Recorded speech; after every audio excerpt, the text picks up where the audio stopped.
So today we're reviewing. A Quiet Place Part 2.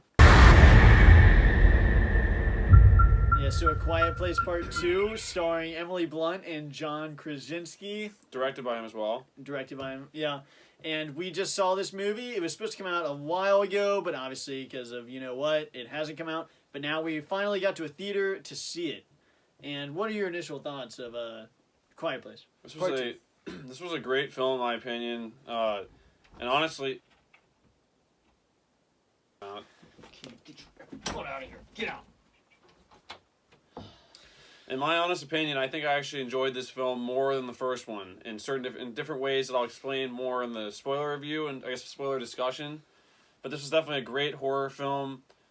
Just tremendous acting. There's not many flaws I have.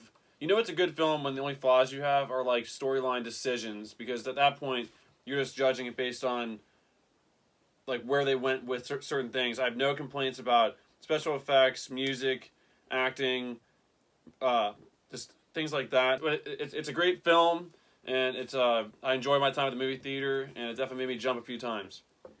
Yeah, I thought this was definitely a good movie. I liked this a lot. I know I've been giving a lot of 10 out of 10s, and we've just become we've had some critics saying we give too many 10 out of 10. But I definitely thought this was a good movie. It seemed like a horror movie. This seems like a movie that should have came out like in October. But nonetheless, there's horror movies that come out all year. I thought this was a good movie.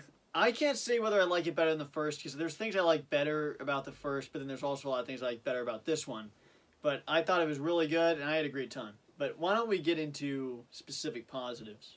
Once again, very much like the first one. In this regard, I think both films did about equal, like perfect jobs with keeping you on the edge of your seat, with multiple things going on at once. You have the last one with obviously the Emily Blunt character stepping on the nail, giving birth to the baby, and having and the whole prospect of having to stay silent and not be able to make any sounds, or else these killer machines are running around killing you. And in this one, it was very much a lot of the same stuff without spoiling anything. There was a moment towards the end of the film, I guess not the end of the film, but like I'd say right before the final act, there's like three things going on, and you're just like so frustrated with certain things going on. It's so hard to talk about that without giving like spoilers. Yeah, it's not. But just so many things will just happen. It cuts to the other scene. You're like trying to process. This is a terrible situation going on here. What's happening here? And it's always getting you to ask questions, which is more backdrop of what's going on in this universe. And with as far as the tension scenes go, just tremendous. And there was a lot more emotional scenes in this movie for me. Some of the stuff going on. There's a new character introduced in this film. I think he's in the trailer. So Cillian Murphy's character was a really, really great character.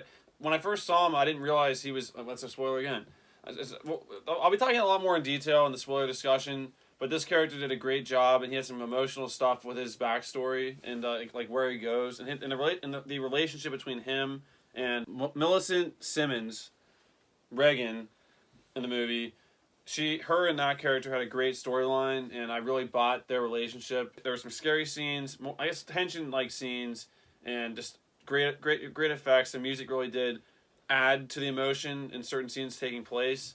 The best one and the biggest one was probably just the tension overall. Yeah, positives. Acting's got to be number one. The acting's just so good. The characters, Emily Blunt and the kid characters, and even the Cillian Murphy, they're just all so convincing in their roles. It's so believable that they're in this situation that it really took me out of reality. Like, I really thought these were real characters, so they did their job there. The tension was really good. There's one, maybe you could call it a cheap jump scare, but there were so many times where the tension was great. And even without sound, the tension was still so good. I really like the beginning of this movie, not to spoil it. I thought the beginning was really good. It does take the route of Signs, in the route that it takes the view from one family and nothing else. It's similar to Signs. Yeah. And I definitely thought the sound effects for the monsters were really cool, and the effects were all great. And I have some negatives, but there's mostly positives. But I guess my biggest negative is the ending in my mind. I liked without spoiling anything, I liked like how it ended in some ways, but in other ways, I'll just say that it ends abruptly, and there's questions, obviously still questions. I'm not saying to answer every single question, and in this type of movie, it's impossible to answer every single thing that's going on. I don't know. The ending in my mind was the biggest negative, but at the same time, I did appreciate they did give some clarity to the issue at hand, so it wasn't like they just ended it in the middle of a fight scene or anything like that. But it just kind of ended a little bit too soon for me. I think I could have used like one end credits scene showing something happening, and that would have definitely solved for that. But that's probably my biggest gripe is that, and the one cheap jump scare, which didn't really bring anything down for me as far as a negative. Yeah, someone in the theater, I heard them say as they cut to black, "Is that it?" And then they went to the credits, which it really did. In one way, you think it ends like a good ending, but then another part of you, like you said, makes you think it's kind of like a part 1 to a part 2 series or a 2-part series. In a way, they opened so many things in this movie, and this is probably the negative. There's a certain point where they're cutting back to a lot of things that are really interesting, but I just wish I could have seen each of those things individually. And they open up a lot of things to where this could basically be a TV show. There's so there's so much content in this movie that you think it could be a TV show, because there's so many different, not to spoil, there's different villains. There's a lot of different villains, a lot of different antagonists in this movie, I guess is a better way to say it, that it makes it to where there's so many different things going on that this could be a TV show, and you could have 5 seasons, each season covering a different issue. That's really the only negative I have, is sometimes there's too much going on, and I wish they would have been able to focus on each one. Yeah, I guess that's one other negative for me is one subplot, one particular. I don't think there was too much stuff going on in my mind, but there was one subplot in this movie that was teased like towards the beginning, and then you get to this point, and they do not explain it at all, and you're just left thinking things that you're probably not supposed to be thinking as far as what these characters were doing. But that's probably my only issues was the ending, and then one particular subplot with I'll just say people that are still alive in this universe. I didn't really. They're antagonists, but you don't really know why. Why don't we just get into our scores? Because there's so many things we can talk about in spoilers that we can't mention here. I mean, final thoughts. I really enjoyed this movie. I liked it a lot more. I'm not say a lot more. Honestly, I really do think I enjoyed it a lot more than the last one. And the last one I think was a great film. I'm not sure what score I gave the last one. I'll have to go back and check that. But I just know that this film, in my mind, considering the only issues I have were, like I said, the ending and one subplot. My issues with those things aren't with how they.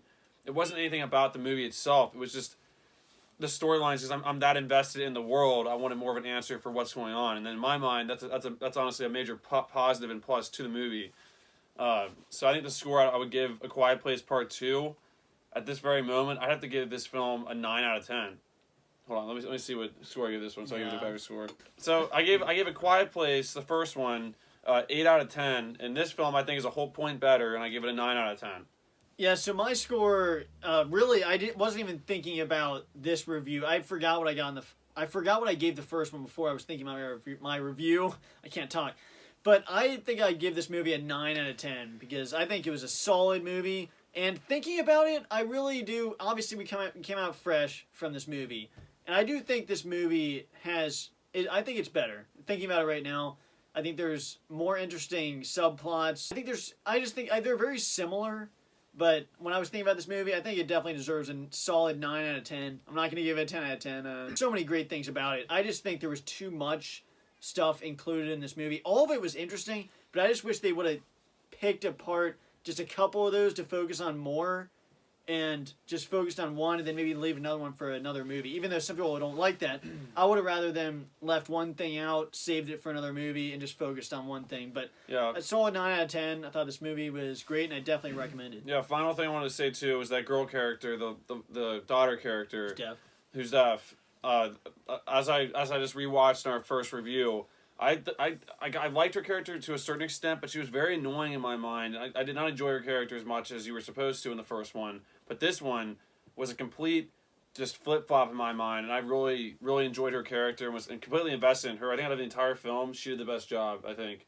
As far as, I mean, they all did a great job, but I cared about her character the most, and I was invested in her the entire time. So, I mean, it wasn't her acting the first one, it was just more of the decisions that they had her do in that film. That's why I thought she was annoying in the first one. It wasn't her as like a person, obviously. Well, yeah. But I think she carried the movie in my mind. I mean, really, I think she did carry the movie. Our review of A Quiet Place Part 2, we both gave it a 9 out of 10, which was both an improvement from the first film that we watched in this universe, A Quiet Place. Yeah. But yeah, let us know down in the comments what you think of this film. Definitely go check it out. Support films like these. This is a great movie. And I mean, I definitely try to see it in theaters. I think honestly it's better. It's way better seeing it in the movie theater. I'm not sure how it would have been on TV for the first time, but I would definitely recommend at least seeing it once in the theater just to get the full experience of this movie. All around and... John Krasinski even said himself before the movie started, he said, "Thanks for watching in theater," which I think more actors should do before movies, just to show appreciation to those that are going out and supporting them in actual theaters as it should be and as it was meant to be. We'll see you guys over in the spoiler discussions, and again, try to keep no spoilers in the comments if you can in this one. But once we post the spoiler discussion, you can talk all you want in there about spoilers and what happened. Yeah. But thanks for watching, guys, and we'll see you in the next video. Bye, guys.